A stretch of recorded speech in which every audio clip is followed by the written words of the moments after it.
दोस्तों देखते हैं ज्वालामुखी के प्रकार के बारे में। तो दोस्तों जैसा कि हम लोग जानते हैं कि ज्वालामुखी पृथ्वी के अंदर से निकलने वाले गैस और लावा तथा अन्य मटेरियल को कहते हैं, और ये जहाँ निकलता है वहाँ पर एक शंकु आकार पर्वत जैसा बन जाता है। तो ये पृथ्वी पर कितने प्रकार के हैं, तो उनमें पहला जो प्रकार है वो है बल के आधार पर। तो पृथ्वी पर बल के आधार पर भी कुछ ज्वालामुखी बने हैं। तो इसमें दो प्रकार के पृथ्वी पर बल काम करते हैं। एक पृथ्वी के अंदर का बल होता है आंतरिक बल, और एक बाहरी बल। अब आप लोग सोचते होंगे कि बाहरी बल से कैसे ज्वालामुखी बनते हैं। हाँ, बाहरी बल से भी ज्वालामुखी बनते हैं और आंतरिक बल से भी ज्वालामुखी बनते हैं, लेकिन हम लोगों को बहुत दिनों तक ये बताया ही नहीं जाता है कि बाहरी बल से भी ज्वालामुखी बन जाते हैं। और इस तरीके के अगर कोई सवाल पूछ दिया जाता है तो हम उसका जवाब नहीं दे सकते। तो दोस्तों आइए आज हम देख लेते हैं कि ये कैसे प्रकार हैं। बल के आधार पर दो प्रकार के हैं, आंतरिक और बाहरी। क्योंकि पृथ्वी पर जितने भी ज्वालामुखी पाए जाते हैं वो सब आंतरिक बलों के कारण ही बने हुए हैं, लेकिन कुछ ज्वालामुखी ऐसे हैं यानी जिन्हें नाम दिया जाता है कि ज्वालामुखी, लेकिन वो ज्वालामुखी होते नहीं हैं, वो बाहरी बलों के कारण बने हुए होते हैं। आंतरिक बलों से निर्मित हमारे स्ट्रोम्बोली, एटना, इरेबस और बैरन द्वीप पर जो ज्वालामुखी है वेसुवियस, ये सारे ज्वालामुखी आंतरिक बलों से ही निर्मित हैं। और बाह्य बल से निर्मित हमारे ज्वालामुखी जो है वो लोनार झील है और टिटिकाका झील। ये दो झीलें संसार में ऐसी झीलें हैं जो कि बाहरी बलों के द्वारा निर्मित झीलें हैं, और इन्हें ज्वालामुखी झील या क्रेटर झील के नाम से जानते हैं। और ये क्रेटर झील ऐसी जगह हैं जहाँ पर कभी ज्वालामुखी फूटा ही नहीं, यानी कोई आंतरिक बल काम ही नहीं किया जिस बल के कारण वहाँ पर ज्वालामुखी होता। और ये बाहरी बल यानी कि बाहरी पृथ्वी के बाहर के बल से और ये क्रेटर बन गए हैं।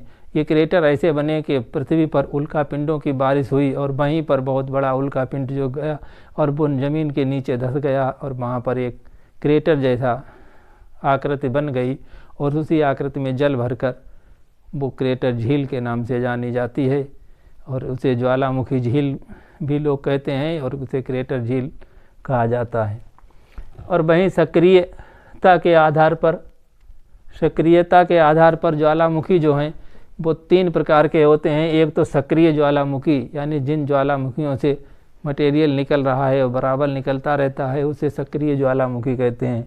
और दूसरे प्रकार के ज्वालामुखी जो होते हैं, इन सक्रिय ज्वालामुखियों में स्ट्रॉम्बेरी, इरेबस और बैरन द्वीप पर भारत में जो ज्वालामुखी है वो हैं। और सुषुप्त ज्वालामुखी वह ज्वालामुखी हैं जो कि सो जाते हैं, यानी कुछ दिनों के लिए वो सो जाते हैं, फिर उनमें उद्गार होता है, कुछ दिन उद्गार होता है, फिर शांत हो जाता है। यानी कि पृथ्वी के अंदर जैसे ही एनर्जी बन जाती है और वो एनर्जी बाहर निकल जाती है, उसके बाद में फिर शांत हो जाते हैं। ऐसे ज्वालामुखियों के उदाहरण हैं वेसुवियस, क्राकाताओ और नारकोंडम। भारत में ये ज्वालामुखी है।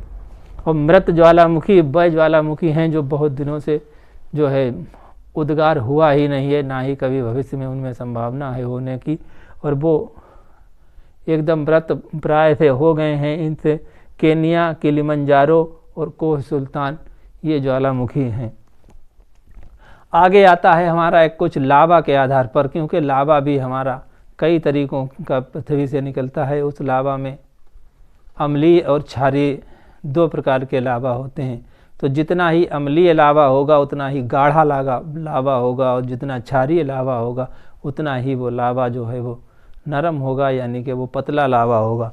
तो जैसे जितना गाढ़ा लावा होगा उसका उद्गार ही उतना ही भयानक होगा, और बहुत ही भयानक आवाज़ से वो लावा बाहर निकलेगा और बहुत ही ऊंचे पर्वतों का निर्माण करेगा।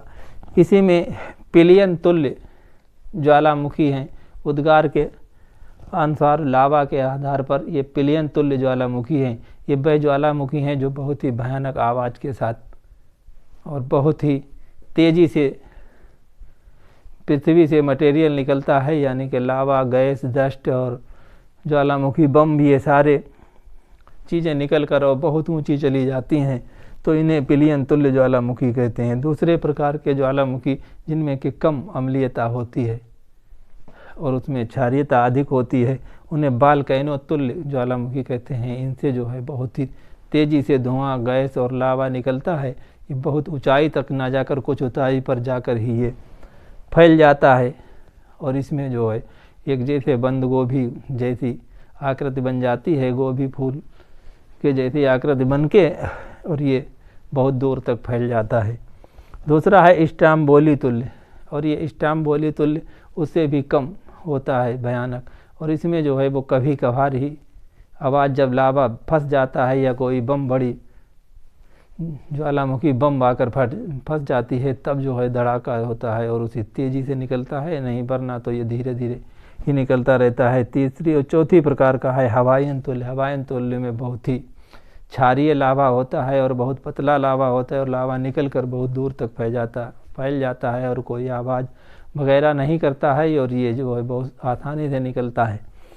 तो दोस्तों हम देखते हैं इधर के पदार्थ कौन कौन से ज्वालामुखी से निकलते हैं। तो ज्वालामुखी जब फूटता है तो वहाँ पर की जो चट्टानें और मिट्टी है इधर उधर फैल जाती है, उसे पायरोक्लास्ट कहते हैं। और वो पायरोक्लास्ट ही सबसे नीचे ज्वालामुखी की तह में पाई जाती है। उसके ऊपर से जो है फिर वो लावा निकलता है, वो फैलता है, फिर धूल निकलती है और वो धूल फिर फैलती है, फिर प्यूमिक कुछ हल्के चट्टानें निकलती हैं, जो चट्टानें हल्की होती हैं, यानी वो चट्टानें अगर पानी पर गिर जाएं तो वो पानी में तैरती हैं, डूबती नहीं हैं। उसके बाद में है लैपिली। लैपिली उनसे कुछ छोटे बड़े छर्रे के आकार में निकलती हैं। इनका आकार छोटा बेर या आलू के जैसे छोटे छोटे आकार में होते हैं और ये लैपिली कहलाते हैं। और इसमें से फिर बहुत ही बड़े बड़े चट्टानें भी निकलती हैं जिन्हें ज्वालामुखी बम नाम से जानते हैं।